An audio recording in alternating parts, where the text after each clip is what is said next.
Hi all! This week, to give me time to catch up on various things, we're going to be re-releasing an episode that first came out over 2 years ago in February 2018. This episode is called The Psychology of the End, and it focuses around the cognitive biases that come along with existential risks and apocalyptic threats.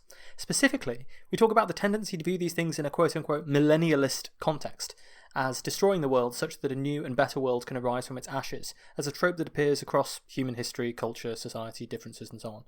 And we also talk about some of the cognitive biases that make it difficult for us to plan and allocate resources properly for unusual and rare events, the things that really influence our planning surrounding disasters.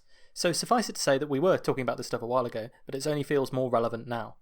We'll be back in your feed with a new episode soon. Until then, enjoy this blast from the past.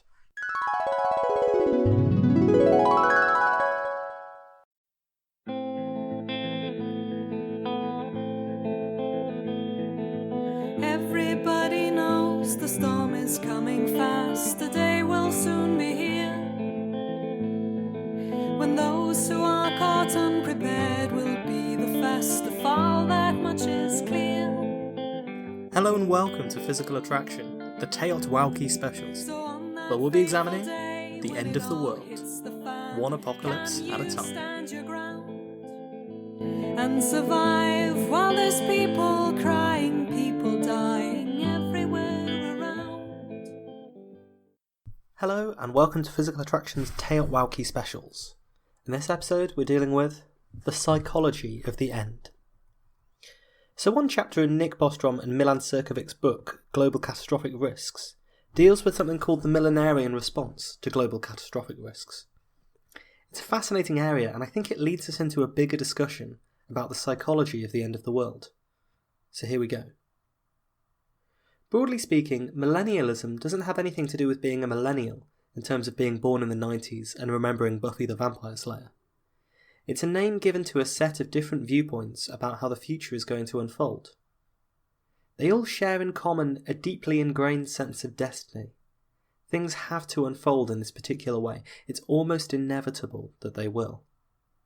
And in a lot of ways, you can characterise it as the following. Millennialism is the expectation that the world as it is will be destroyed and replaced with a perfect world, that a Redeemer will come to cast down the evil and raise up the righteous. And so there are lots of different versions of this type of thought. The idea that the world has to be destroyed before it can be remade and replaced by a perfect world, and the idea of a figure who will trigger this destruction of the world, or a redeemer who will cast down the evil and raise up the righteous. You can see that it's closely linked to the idea of a utopia, where the current society is destroyed more slowly and replaced by a perfect one, or a general apocalypse. Maybe nothing will survive, and the perfect world will be one completely without humans. Kind of like a Gaia's revenge scenario, where the goddess of nature comes back and destroys us all for our hubris as a species, leading to us being destroyed and nature returning to take over the planet. Incidentally, if all of human civilization disappeared tomorrow, the last remnant of us would be the Voyager space probes out there in space, that will last long after the sun vaporizes the Earth and destroys everything on top of it. They will only be destroyed by micrometeorite bombardment, but it could take billions of years for that to happen. So this is the kind of apocalypse that's been predicted before, the grim industrial terrors of the human-made Earth, being replaced by something cleaner, something greener. Here's John Betjeman, who was the poet laureate. Come, friendly bombs, and fall on Slough. It isn't fit for humans now. There isn't grass to graze a cow. Swarm over, death. Come, bombs, and blow to smithereens those air-conditioned bright canteens, tinned fruit, tinned meat, tinned milk, tinned beans, tinned mines, tinned breath. Mess up the mess they call a town, a house for 97 down, and once a week a half a crown for 20 years. And get that man with double chin, who'll always cheat and always win, who washes his repulsive skin in women's tears. And then later the poem goes on to say, Come, friendly bombs, and fall on Slough. It isn't fit for humans now to get it ready for the plough. The cabbages are coming now. The earth exhales. So this, then, is a millennial belief for the destruction of Slough and the return of the town to the rightful owners, the cabbages. My apologies to the people of Slough. I'm assured it's very nice. Even Norse mythology has an element of this, as James Hughes points out in his essay in Bostrom's book. Ragnarok involves men and gods being defeated in a final apocalyptic battle. But because that was a little bleak, they add in at the end the idea that a new Earth will arise, where the survivors will live in harmony together. Of course, a lot of millennial beliefs are exemplified, for some of us, by aspects of Christian theology, although it actually only became mainstream in the 19th and 20th centuries. It's the kind of thing that drifts in and out of fashion in a major religion. So in this case you have ideas like the tribulation, perhaps many years of hardship and suffering before the rapture, when the righteous will be raised up and the evil punished. And then the world will be made anew, and humans will ascend to paradise. A lot of people say that these are the kind of predictions that show up in Revelations, although there are counter-arguments that would say that Revelations is actually just specifically relating to the time it was written, in the sort of 60s AD with Nero as the Antichrist and things like this. And if you believe that, then it's an imminent prediction of Christ's return rather than a very, very long-term one. And of course, when we had our interview with Phil Torres on the show, he talked about how, in a lot of ways, the US's intransigent support for Israel, especially on the hard political right, is down to this eschatological belief in Revelations that Israel being occupied by a Jewish state is actually a necessity for the end of the world to arise. So clearly these millennial beliefs, and these quite specific millennial beliefs, have had quite a big impact on geopolitics, maybe an unappreciated one. This idea that the world has to be destroyed before it can be rebuilt. Now, lest anyone accuse me of picking on the Christians, let's point out that Marxism is really the exact same thing. There's a sense of destiny, a sense of inevitability. Marxism is all about a deterministic view of history that builds to a crescendo. So, the principal idea of Marxism that's laid out in the Communist Manifesto is this idea that inequality inevitably leads to the formation of political classes. You have your owner class and you have your industrial worker class, and the inequality between them will inevitably lead to the worker class rising up and overthrowing the industrial class. So in the same way as the rapture believers look for signs that the world is becoming unstable and prophecies are beginning to be fulfilled, so Marxists look for evidence that we're in the later stages of capitalism, in accordance with their deterministic view of history. They believe that inevitably society will degrade and degenerate to a breaking point, just as some millennial Christians do as well. In Marxism, this is where the exploitation of the working class by the rich is too great, and they band together and overthrow their rulers in a proletarian revolution. This, then, is the tribulation, the struggle and the trials and the apocalypse that must precede the world being made perfect and the world being made new. Sometimes revolutionary figures like Lenin or Marx himself are heralded as messiahs who accelerate the onset of the millennium. You have the same strain of millennial belief that there's a single figure who triggers this historical inevitability. And of course, there's the judgment, when the righteous workers take what's rightfully theirs and the evil bourgeoisie and the system of capitalism more generally is destroyed. In systems like Mao's China or Stalin's Russia, where the revolution had decidedly already happened and the millennial event has already occurred, and yet there's no paradise on earth, you have to change the date of the tribulations a little bit in the propaganda to explain to the people of Mao's China and Stalin's Russia why the socialist utopia hadn't arisen. They have to have this constant struggle against internal enemies, against dissidents, against traitors, against capitalist spies and things like this. And so what they're saying really is they're extending this millennial belief. They're saying that the tribulations are still occurring as the proletariat has to struggle towards attaining full communism, at which point the world will have been completely remade. This involves converting non-believers too. In fact, in neither system is there any real room for non-believers. In the Marxist system, the non-believers are wiped out by Leninist oppression, and in the rapture system, all of the believers go up to heaven and the non-believers either repent or they're killed in the apocalypse, so either way it's pretty bad for them. So maybe now you think that I'm being harsh to communists and fundamentalist Christians. Let's point out that similar belief systems exist in many of the world's major religions, and also the unspoken religion of a lot of atheists, which is the belief in technology.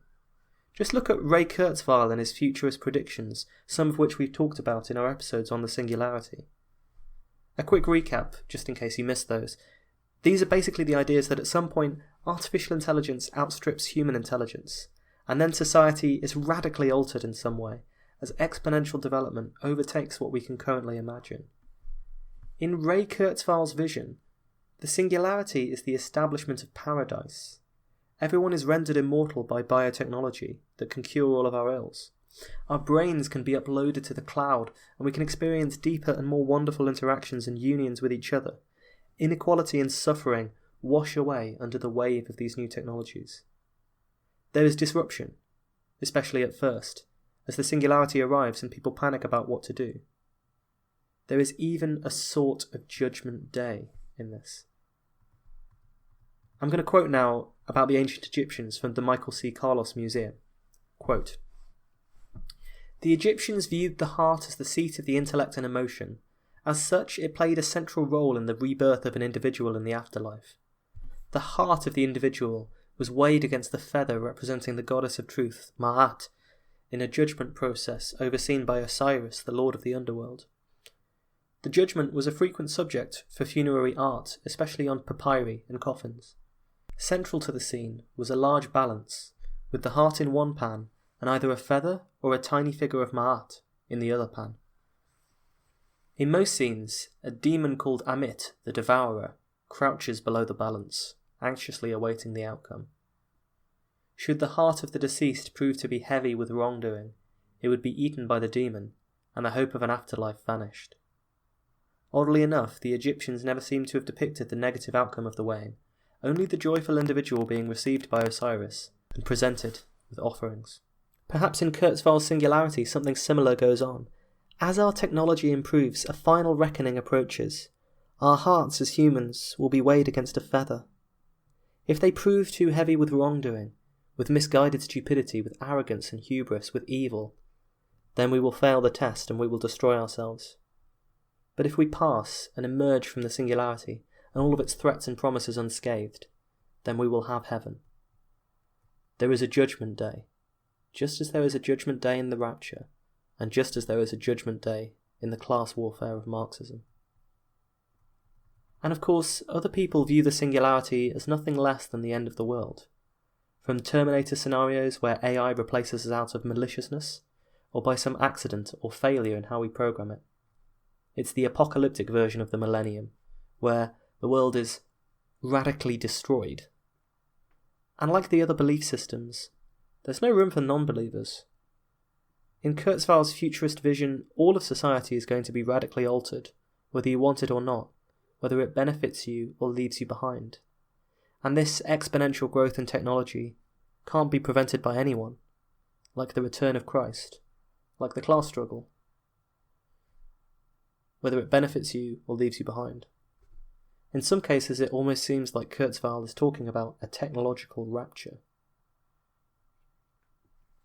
It almost seems like every apocalyptic threat, or a threat that might seem apocalyptic, it's responded to in this way. Nuclear weapons provided a similar dichotomy when they first arrived. Either this would prove the final straw and we'd destroy ourselves, or the nuclear energy could be harnessed to build a better world. People talked at the dawn of the nuclear age about electricity that was too cheap to meter. Effectively free. Yeah, what exactly did happen to that? When we see the same response over and over again to different circumstances cropping up in different areas, whether it's science, religion or politics, we need to accept something. That this response doesn't really depend on the circumstances. It's a part of human psychology. That's why we respond in this way. We want to believe in this way. We like this narrative. And so, when the idea of artificial intelligence outstripping human intelligence emerges, when the ideas of religion emerge, when the ideas of class struggle emerge, we stick them onto the millennial bandwagon. There's something about that we just are addicted to in our society. I really think that the most important aspect of human psychology to understand is that we don't love facts. We don't love information. We don't work based on the physical world around us. We like to think that we're rational, but really we're creatures of narrative. We love narrative. Physicists observe the world, and we weave our observations into narrative theories. Stories about little billiard balls whizzing around and hitting each other, or space and time that bend and curve and expand. Historians try to make sense of the hodgepodge of events and spin them into narratives that are consistent and pleasing to the eye, even if they're not always happy ones. Money is a story we tell ourselves. The existence of corporations is a story we tell ourselves. In our own personal lives, we construct narratives. We narrate our lives as we go, explaining where we are now, using the tropes we pick up from fiction, the ideas that we pick up from each other and from the world around us, to guide us as we construct the narratives. Things that don't fit into the stories we tell ourselves make us uncomfortable or get discarded. And if we can't do that, if we can't discard these things, then we have to change the story to fit them in. Maybe it's another trial on the way for the hero, another obstacle they have to overcome. But all good stories have that, right? The one thing we do, in all areas, the defining goal of humanity, is converting chaos into narratives, stimulus into narratives, into stories. Stories that explain things. Stories that allow us to believe that we understand things. Stories that are useful, that make sense of the past, justify the present, and prepare us for the future.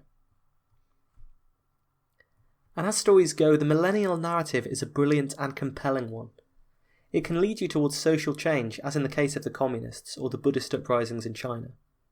It can justify your present-day suffering if you believe that you're in the tribulation. It gives you hope that your life is important and has meaning. It gives you a sense that things are evolving in a specific direction according to rules. Some rules, any rules, and not just randomly sprawling outwards in a chaotic way. It promises that the righteous will be saved and the wrongdoers will be punished, that there's a sense of cosmic justice, even if there's suffering along the way. And ultimately, a lot of the time, the millennial narrative promises paradise. The faithful will go to heaven. The oppressed will take over society. And humans will become technologically immortal. And it's a lot more exciting than a vaguer approach that's somewhat closer to the truth, which is something along the lines of, there are many ways things can unfold. None of them are necessarily predetermined by unstoppable forces beyond our understanding. There are maybe probabilities that each will happen, and lots of outcomes that are less extreme than you might think can occur. But that's not satisfying. That's not how humans work. It's so much easier to think of things as either signalling the end of the world or the dawn of a utopia, or possibly both at once. It's a narrative that we can get behind, a compelling one, a good story, and maybe a nice dream. And it can help us. Maybe an appropriate example, or at least a punny one, is the Y2K bug. If people hadn't been so worried about the millennial consequences of, the millennium, we might not have prepared for it as well as we did, and things could have been far worse. But it can harm us too.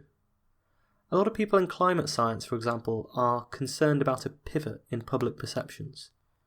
One that goes straight from denial to fatalism. As in, instead of believing this isn't happening, it's a hoax, people go straight to believing there's nothing we can do to stop it, so we might as well not bother. Fatalism is an appropriate response to a millennial narrative.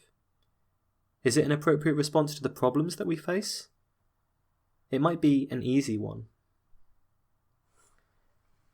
The tendency to assess everything according to these quite extreme, albeit lurid narratives, it makes real assessments of risk very difficult to carry out. The issue is that human judgment is prone to all kinds of cognitive biases. For example, how about the simple fact that an event that could have threatened human extinction has never occurred in living memory? Although people might argue that the Toba supereruption 75,000 years ago, which may have caused a population bottleneck with only a few thousand surviving individuals, comes close. This lack of apocalypses in our lived experience, while undoubtedly a good thing for us, makes it difficult for us to assess the risk. We're not used to calculating risks for things that have never happened. Then there's the hindsight bias. In nuclear weapons, we now know that the outcome of the Cold War was not a thermonuclear exchange between the Russians and the US. Pipe down, historians who might argue that the Cold War isn't over yet. Now we can rationalise that after the fact and put it into our narratives. We can say, oh, it was never likely to happen. We can say things like, ultimately the USSR was unstable, or that politicians are unwilling to risk their own destruction, or whatever. And you can convince yourself that it almost seems like, well, of course mutually assured destruction works, and nuclear war was unlikely. But it didn't seem like that at the time. Why are we so convinced that hindsight, after an event has happened, is so much better than foresight while the event was still going on? That might sound like an absurd conclusion, but think about it this way. What if it turns out that somehow the probability of a catastrophic nuclear war during the Cuban Missile Crisis was 50%? That's not too far away from estimates made by people involved at the time. Let's make it a coin toss for simplicity. We're happier assigning a probability to a coin toss. If it comes up heads, we're equally happy to believe that the outcome could just as easily have been tails. But when the stakes are high, and as narratively loaded as the apocalypse, it doesn't sit right to think that we're in the half of all universes that made it, even though that very well could be what had happened. Instead, in hindsight, we tend to judge things that have happened to be inevitable. Bostrom's book mentions this in a well-written essay by Yudkowsky, which refers to a study where people were told the same information about a historical war, and then the different results as to who actually won. And in almost all cases, the participants said, well, it's inevitable. Obviously Team A was going to win because they had X and they had Y and they had Z, regardless of which team was the winning team that they'd been told about. And I imagine that in the burned out husks of New York, London and Moscow, the survivors would probably be telling each other that it was inevitable that a nuclear war would occur sooner or later. I mean, in hindsight, it's obvious that with so many weapons and such foolish leaders, it would happen eventually. That's what we call hindsight bias. It shows that our ability to make probabilistic assessments about the world around us, to marshal reasonable responses to perceived risks, has some fundamental flaws. The nightmare scenario is always more lurid, so people are more concerned and devote more mental energy to fears about being murdered or dying in an accident than they do about dying of heart disease, even though one is far more likely than the other. Equally, there's the availability bias. Humans tend to assess as more likely the concepts they can most easily think of. You can see how this could lead us both to overestimate and underestimate potential threats, or even just misunderstand what the real threat is altogether. Nicholas Taylor talks about black swans, rare events that nevertheless do occur occasionally. It's this idea that, the hypothesis that all swans are white are disproved by the single observation of a black swan. If we don't prepare for this kind of event, then we're setting ourselves up for failure. After that, then, the hindsight bias means that we fail to assess what the black swan really signified. Take, for example, the financial crisis. It broadly occurred because subprime mortgages were packaged and sold alongside other investments. This led to a liquidity crisis where banks wouldn't lend to each other, and people realised that a lot of what they were buying could be debts that wouldn't be repaid. There was a crisis of confidence and a financial crash. The hindsight bias lesson is that subprime mortgages, where you offer mortgages to people who are less likely to be able to repay them, are a bad idea, inevitably leading to ruin. Unfortunately, this hasn't actually stopped people from doing things like subprime mortgages, but that's beside the point. But the real lesson of this isn't just the individual event from the black swan. The real lesson is that in such an intricately integrated and complex system as the financial services industry, problems that should be relatively small, a few people defaulting on their mortgages, can lead to a global economic downturn, with consequences that are even now unfolding. Similarly, look at the 9/11 attacks. They've led to a massive increase in airline security and a much greater focus on Islamic extremist terrorism, and Al-Qaeda in particular. But there were similar warnings beforehand that the intelligence agencies had to deal with, about hundreds, if not thousands, of threats to national security. In hindsight, with the laser-like focus on Al-Qaeda that we have today, we can question why they weren't stopped. After all, the intelligence agencies knew that Al-Qaeda were a threat, and we can massively overestimate the power of the group. The lesson, as Taylor eloquently argues, should be not that any individual event happens, but that black swans happen. Be prepared. Be generally prepared.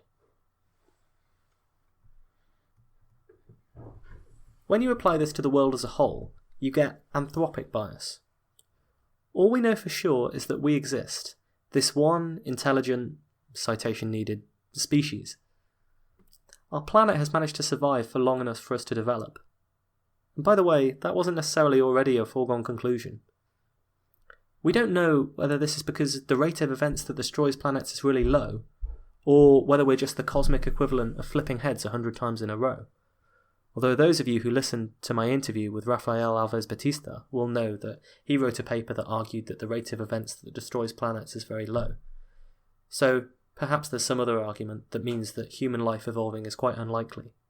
We don't know, a priori, whether we are one of billions of species out there, or whether it's just us because things are so unlikely.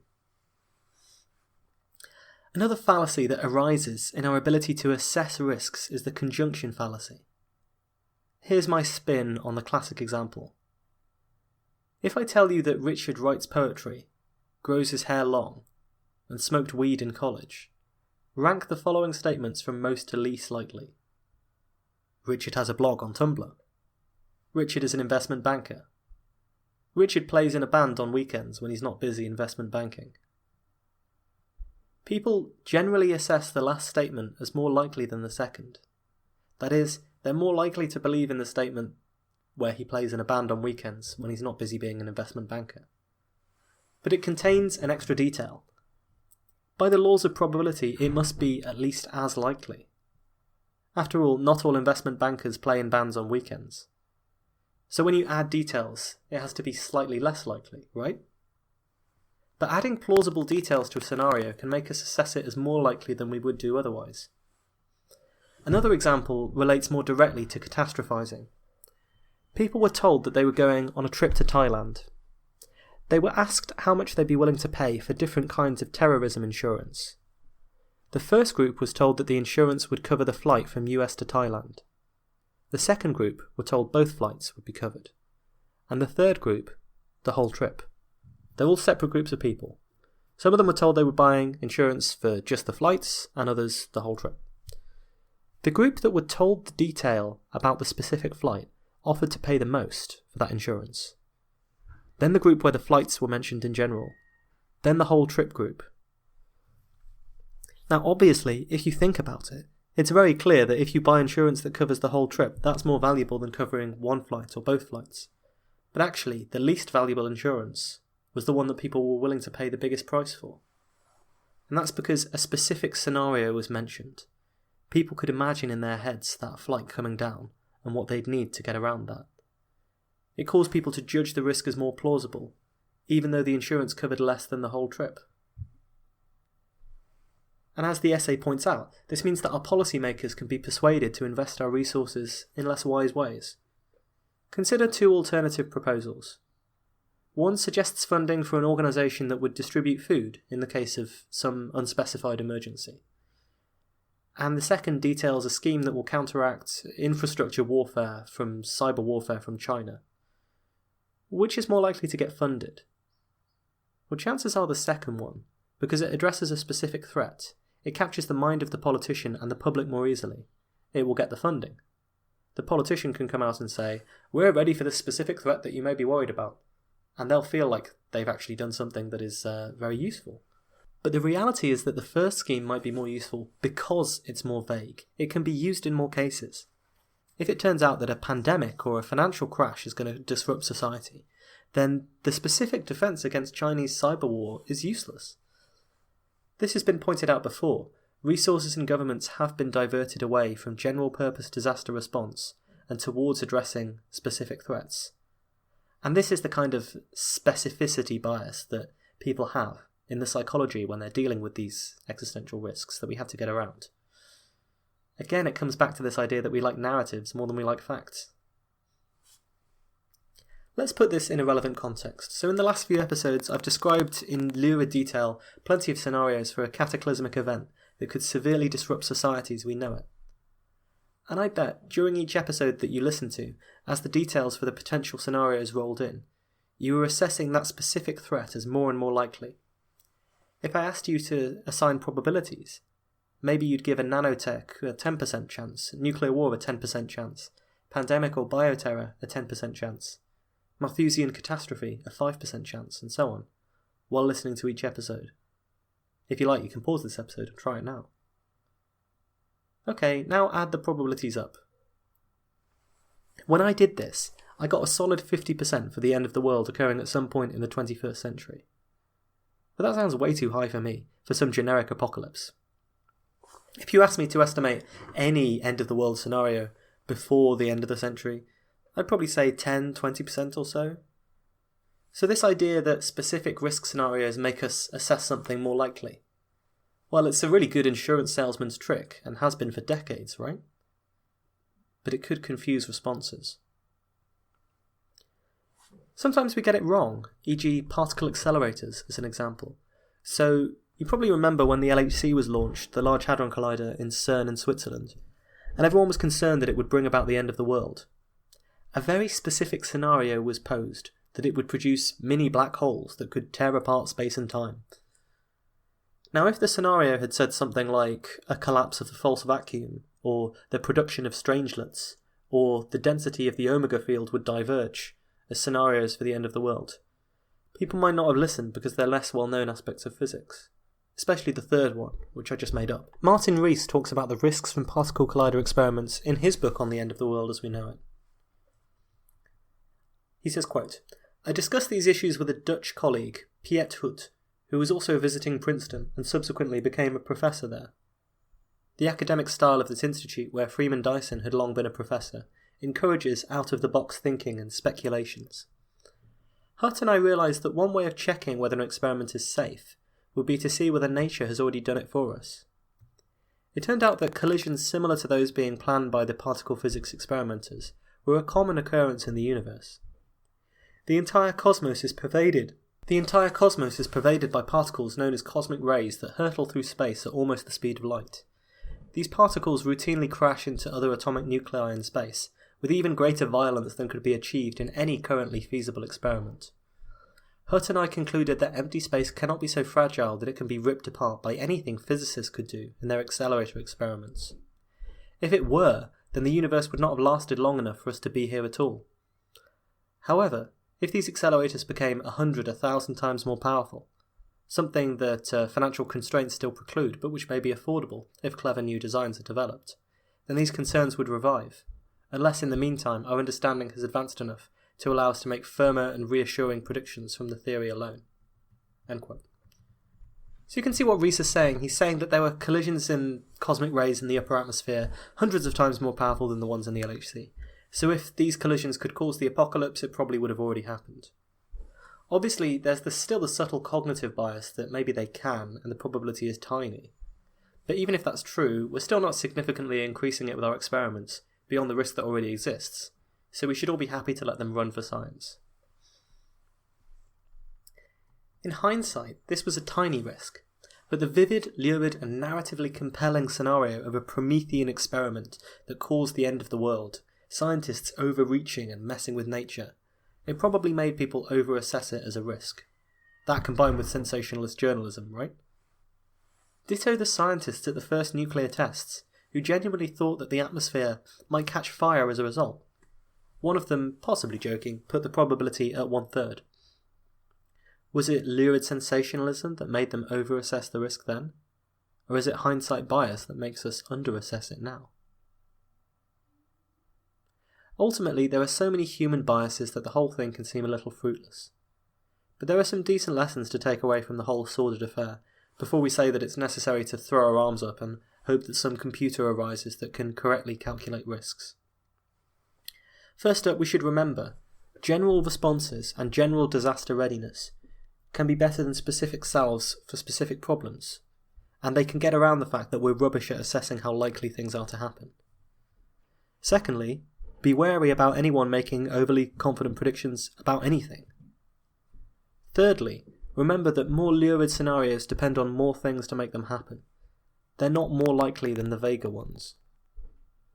Fourthly, what has happened, the state of the world today, is by no means inevitable. Just because risks have been avoided in the past doesn't mean they weren't a genuine threat. We may have just got lucky. And no one gives any credit to any preventative method that was successful, with the possible exception of condoms. But to finish, I want to return to this idea of narrative and our millennial response to potential catastrophe. We all love stories and narratives. They're often our way of coping with ideas that are too big, too confusing, or too unknown to comprehend. But these stories can be dangerous when they overstate the certainty of the outcome. Accepting that we don't know what will happen, necessarily, means embracing our power to change and prevent it. Yudkowsky talks about a sudden flip that happens in people's minds when existential risks are discussed. People who wouldn't dream of harming a child in their own lives can suddenly say, well, maybe the human race deserves to die. It's a form of scope neglect. Once things are moved into the general realm of tragedy, beyond stakes we can just about try to understand, like an individual human life. As Yudkowsky puts it, human emotions take place within a single brain. We can empathise with one person, or a small group of people, far better than we can weigh a large tragedy. The human brain cannot release enough neurotransmitter to feel an emotion 1,000 times as strong as the grief of one funeral. A prospective risk going from 10 million to 100 million deaths does not multiply by 10 our determination to stop it. It adds one more zero on paper for eyes to glaze over.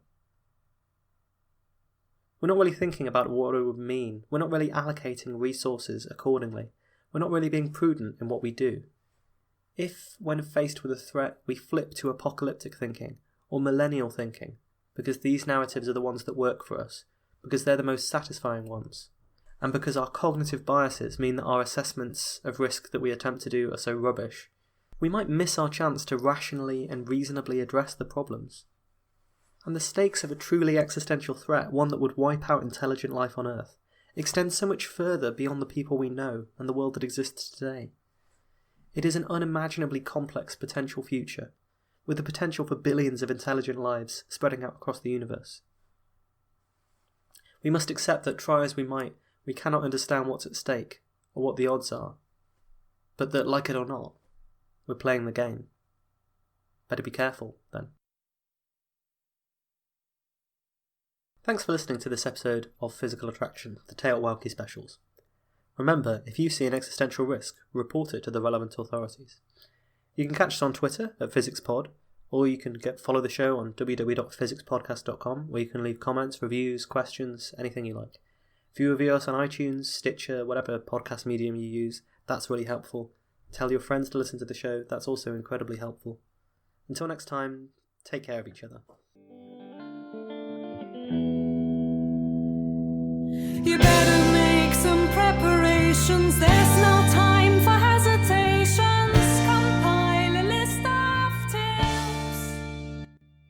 Our theme music is Get Ready for the Apocalypse by Astrometrics. To get ready.